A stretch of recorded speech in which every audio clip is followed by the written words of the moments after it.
Welcome back to round 2 game of GP Florence. It's Purplemurasaki versus Chumbeque, and both players are on CandleOx, although on different versions of the deck. Purplemurasaki is on a much more lower to the ground version with more creatures and stuff. Meanwhile, Chumbeque's on more of a Boggles version where they're running stuff like all that glitters and ethereal armor.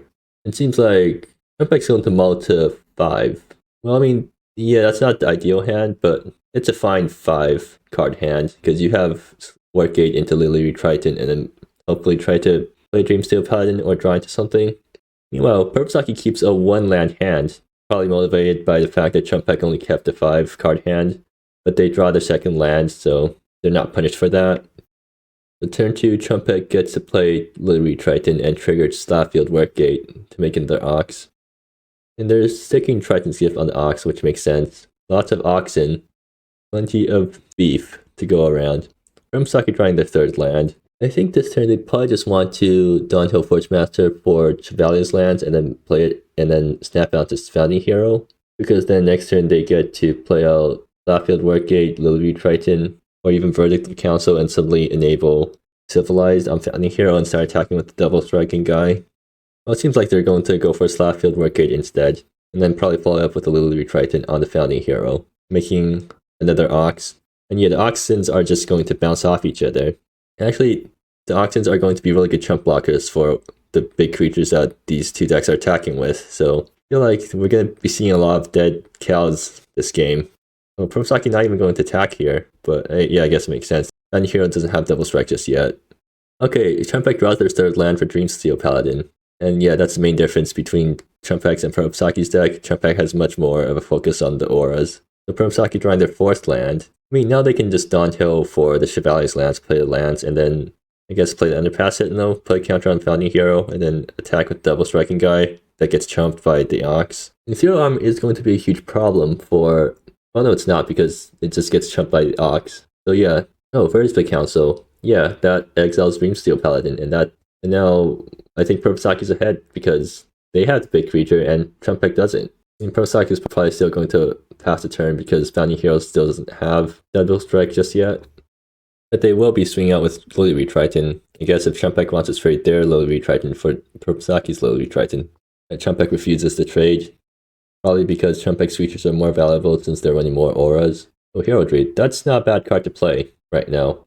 And Chumbeque agrees and slams with Heraldry. That's going to play a huge damper on Purplemurasaki's plans because now they can't really attack with one huge creature since Heraldry gains life equal to greatest power among attacking creatures. So Heraldry forces you to go wide, but Purplemurasaki's deck would rather go tall. Although it can totally go wide too because it makes a bunch of oxen. And Qualified Champion. Yeah, Qualified Champion not looking as good when the opponent has a Heraldry in play. Actually, no, it's still pretty good because you can put the aura on a different guy and now you have 2 big guys swinging in, and that is a good way to play around Heraldry. Purplemurasaki going to Adventure Dawnhill Forgemaster to fetch an equipment. They get Chevalier's Lance, which is also the only equipment in their deck, so no-brainer right there. Gonna play Chevalier's Lance. They're probably sticking on to Lily Triton, actually, because that way they get to attack with 2 medium-sized guys instead of 1 big guy to play around the Heraldry. And then they get to play Qualified Champion after that, too. Or they're gonna play Underpass Sentinel instead, which it makes sense. Protects your guys. No, they're gonna put counters on the Ox. Yeah, I guess that way there it's going wide.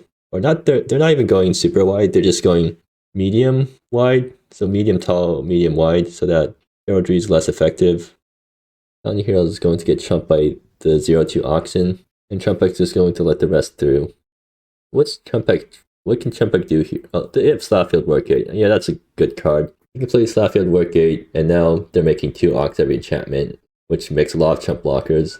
And chump blockers plus Heraldry is a very good combo for not dying. Actually, maybe Chumbeque just sticks Ethereal Armor onto Heraldry so that they can start attacking with giant Heraldry that can't be blocked because it has flying. Now Chumbeque gets to start flying over Purplemurasaki's Oxen. Meanwhile, Purplemurasaki doesn't have the opportunity of flying over Chumbeque's Field of Oxen. So really, it's just a board stall, and you're looking for something to break the board stall, in this case, Evasion.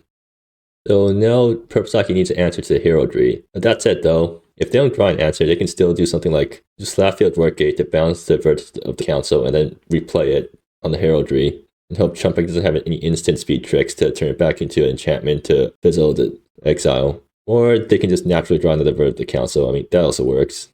Yeah. Chumpeke's probably not very happy to see this. So there goes Ethereal Armor and the Heraldry, which is really important in keeping Chumpeque alive there. So now Purplemurasaki can start swinging out with the big guys with impunity.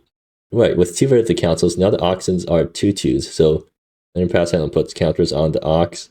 Chumpeque is getting moved over. It seems like Chumpeque has the chump block here. Oh, no, they're trying to trade with the Underpass Sentinel. Purplemurasaki is fine with Underpass Sentinel dying. Is there anything that Chumpeque can draw here that saves them? I mean, another Heraldry would help, I guess. Royal Champion, probably not the best thing here, but it's alright because it comes with enchantment, so it makes 2 Oxen, and then the enchantment will count the Oxen and make Heraldry bigger. Chumpeque just passes. Candle Gift. Okay, now we have the namesake of the deck, and I think we're about to see why this deck is called CandleOx. The Purplemurasaki is going to start off with a Royal Champion, making more Oxen, and Purplemurasaki plays Candle Gift, taking onto one of the Oxen. I guess Purplemurasaki can just swing all out here, and Chumpeque's already out of chump blockers. Yeah, the 2 vertical of the council is doing work here, turning the Ox into bears. Man, this wall of meat looks extremely intimidating. And now Chumpeque needs to think about how many of their cows they're willing to slaughter. They're going to use Royal Champion to trade with Founding Hero, I guess. But yeah, Triton's Gift means that you can't actually block it with Royal Champion because it has too much power. I mean, at least the Royal Champion will be able to eat the cow with the Candle Gift. Because I guess Chumpeque's still puzzling out how to block here. Because Purplemurasaki is ramming their herd into Chumpeque's herd. And Chumpeque gets trampled for 7. Okay, so it seems like they're also figuring out some combat math. It seems like this board state is very confusing. That's horrible. Purplemurasaki finally passes the turn, and okay, Chumpeque draws another slap field work 8. So yay, more cows, I guess. 3 cows. That's enough cows to survive another turn, I think. Only read Triton. It doesn't do much in this board state. Okay, I guess it makes more cows. Increase the size of your milk production, I guess. Oh, no, Serene Chapel, right? That thing that's flying, so it actually connects. And it's a 4/1 because it's a white creature due to the verdicts of the councils. And Purplemurasaki swing out with their entire herd. Chumpeque jump blocks again with their cows. The Serene Chapel is flying. Oh, I guess all of these cows are beef now. Okay, yeah, the flying means that Chumpeque dies. Okay, that was a very confusing game. Anyways, so looking at the sideboard, both decks do more counter accords, so maybe they're not that good. Maybe getting it down first does change things. Anyways, Ring of Souls, that lets you find a path through the herd, and then take Cursebreaker, answering all of the artifact enchantments in the deck, and then Heraldry. Chumpeque already showed off what Heraldry can do in this matchup. Meanwhile, Chumpeque has, well, they have an entirely different sideboard. I think only Event Horizon is good here. All their counter accords are in the sideboard. I don't think maybe you want to bring it in, but I don't think you do, because you're playing against a deck that runs their own Mercantile accords. But Event Horizon is good because your opponent makes a ton of tokens, and also they have a bunch of really cheap stuff for you to exile. So game 2, Chumpeque's on the play. Chumpeque draws a hand that has Heraldry, and I guess they don't have a 1-drop though, which is a bit unfortunate. Meanwhile, Purplemurasaki has an absolutely insane looking hand. It only has 1 land, but they draw more lands, then it's absolutely insane. If they don't draw more lands, I think it's still fine because they have 4 1-drops in their hand. I think Chumpeque just mulligans this hand because there's no one. No, they keep. Okay. I guess they don't really care about 1-drops then. They're fine with the Corelite Champion 2 with no other creatures. Purplemurasaki does keep this risky looking hand. Chumpeque has no turn in play. Purplemurasaki has 5 turn in plays now. I think you just open up on Founding Hero because that gives you the best chance of. No, Purplemurasaki can open up on Ideal Velocity, I guess, to use the Scry 3 to find lands. Yeah, I guess that makes sense. And they do find the land that they need for next turn. Ooh, Candle Gift. Yeah, maybe Chumpeque really wishes they had a 1-drop because they Corelite Champion onto an empty board. But at least next turn they have Candle Gift on the Corelite Champion if they draw nothing else. I think it's Purplemurasaki probably playing 2 Founding Heroes here. No, they're going to play Founding Hero on Chevalier's lands. I probably would have gone for, well, maybe they have a 3rd land on top and they're planning on using Verdict next turn, and that's why they played Founding Hero on Chevalier's lands, because next turn they won't be playing any 1-drops, with Chumpeque snapping off their own removal spell on the Founding Hero. Corelite Champion swinging in for 2. And Purplemurasaki not actually trying their 3rd land. They have a rail line, which is almost as good as a land here. In fact, it is just as good as a land because you can tap a land and then Lumen Bay Flyer Line it back to your hand and then play a land again on tap to basically give you 1 extra mana this turn. So it's equivalent to playing a land. I don't think Purplemurasaki wants to verdict the Coraline Champion. They'd rather save it for better targets. Or maybe they're just fine with verdicting the Coraline Champion because they have nothing better to do with their mana. Because otherwise they're just playing Founding Hero plus Chevaliers Lance, right? Which is actually still fine too, because now they have Civilized/Concord enabled, and next turn they get Identical Odyssey to make a token. Yeah, they're just going to play Founding Hero and Chevalier's Lance. And they're going to Lumen Bay Flyer Line right now and play the Plains. So yeah, they're on 3 lands basically. If Chumbeque drops a Heraldry or something, Purplemurasaki has Verdict of the Council to deal with it. Okay, Chumbeque does get their 3rd land. Do they immediately try to drop a 3-drop, or are they going to try to counter gift Ethereal Armor, get the Coraline Champion going? I mean, there's not really a point in counter gifting if you have no other creatures to put it on, or at least spread it to. So they're just going to play out Dreamsteel Paladin. I'm assuming this is going to get moved by Verdict of the Council. Honestly, maybe Chumbeque should have just played Heraldry because that thing, at least before it becomes a creature, isn't going to be answered by a Verdict of the Council. With Mercantile Accords, maybe Purplemurasaki would rather slam that card. Like Mercantile Accords on 1 shuts off all of Chumbeque's auras. They're just going to verdict the Council, the Dreamsteel Paladin, I guess. No, they're going to verdict the Coraline Champion. I guess they are kind of worried about Coraline growing too big. And because they want Founding Hero to actually swing through, and Coraline had first strike, so it was acting as a blocker, and not just a chumper. Well, both Chevalier's Lance snaps onto Founding Hero, so now it's a 5/3 double striker. This Chumbeque chump block here. Dreamsteel Paladin is pretty important to them. But the same, oh, right, verdict of the Council. So it's actually, okay, Chumbeque does chump block. Might actually be a mistake because, well, there's another Heraldry. I think Chumbeque just plays Heraldry here because that way it stops the, well, no, it doesn't because double strike. Well, I mean, if Chumbeque gets on 2 Heraldries, then it stops the double strike. Purplemurasaki draws another Identical Odyssey. Probably just going to play here and try to scry into more stuff. Well, Purplemurasaki swings in with their double striking hero. Chumbeque gets 7 off the Heraldry and takes 14 off the Founding Hero, so they only lose a net of 7 life, plus the fish, so that's 8 life. And then, yeah, Identical Odyssey number 2.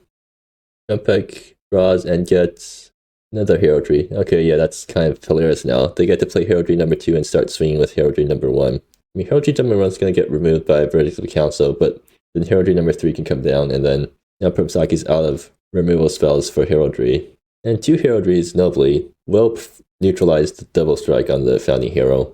Heraldry's is Chumbeque going to animate Heraldry here? Yeah, they will, and they're going to swing in with the Heraldry, gaining 4 life. Or no, gaining 8 life because they have 2 Heraldries.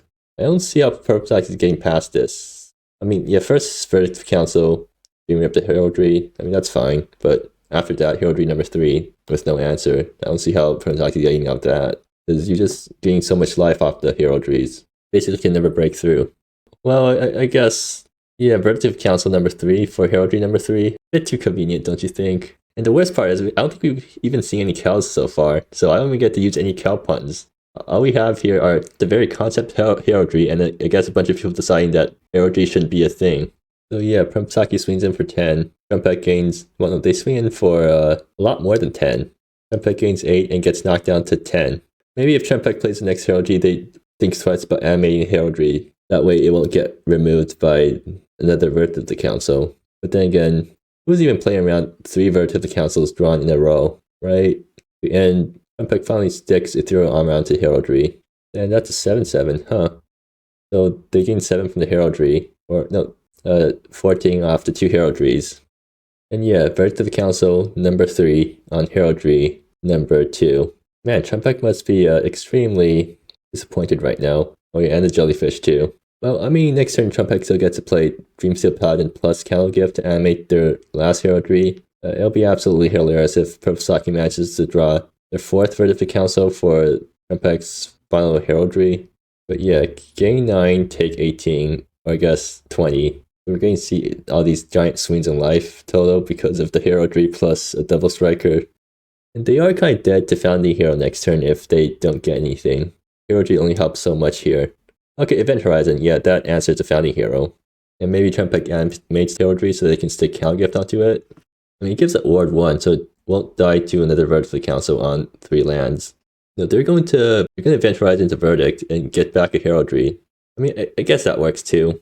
And now Chumbeque can counter gift one of the heraldries to animate the other heraldry, and then swing with the heraldry to counter gift on the other heraldry.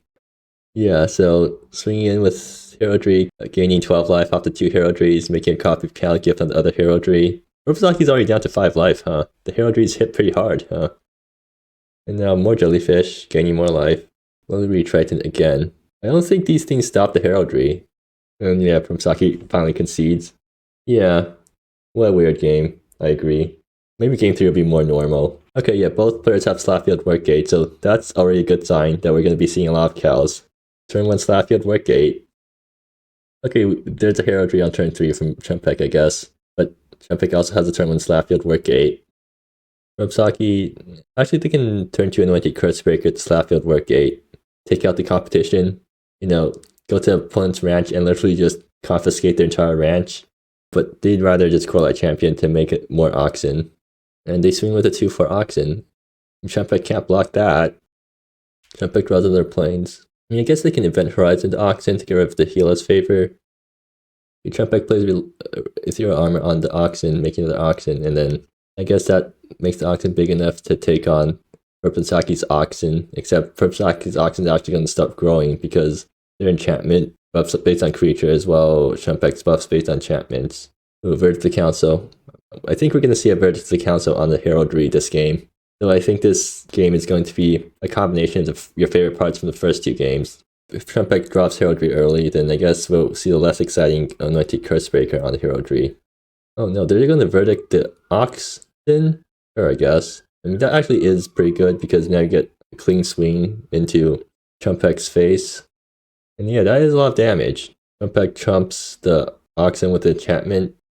Actually, what is Hexflake Companion even here for anyways? Okay, if Chumbeque can see Purplesaki's hand, then, well no, Purplemurasaki can't draw cards for 2. This still doesn't help me that much because they're getting beaten up on board. But yeah, there's heraldry. And there's Anointed Cursebreaker taking care of heraldry.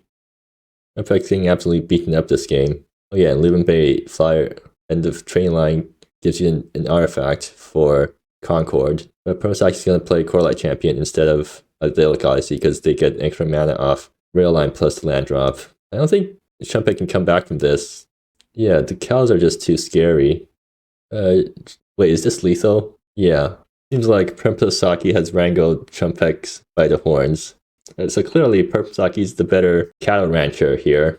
I mean, both players got their farm, but Purplemurasaki had a better farm going, so they got more cows and they reaped more profits, which they converted into just destroying the opposition. Game 2 was fun though, at least. I mean, that was a weird game.